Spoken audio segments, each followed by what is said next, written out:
చూసారా? ఈ జుట్టు ఇతని అవతారం పవన్ కళ్యాణ్ బేసికల్లీ నీకు చెప్పాలంటే నీకు కొంచెం నోటిదులు ఎక్కువ అని చెప్పి ఈ వీడియో చూస్తుంటే అర్థమవుతుంది బ్రో.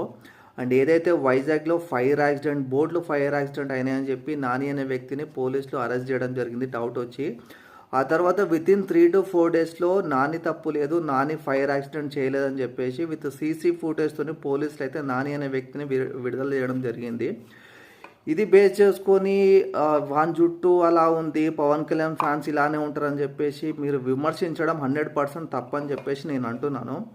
అండ్ ఏదో పవన్ కళ్యాణ్ విమర్శించి మీరు హైలైట్ అయిపోదాము, సెలబ్రిటీ అయిపోదాం అని చెప్పేసి నీ ఆలోచన 100% తప్పు.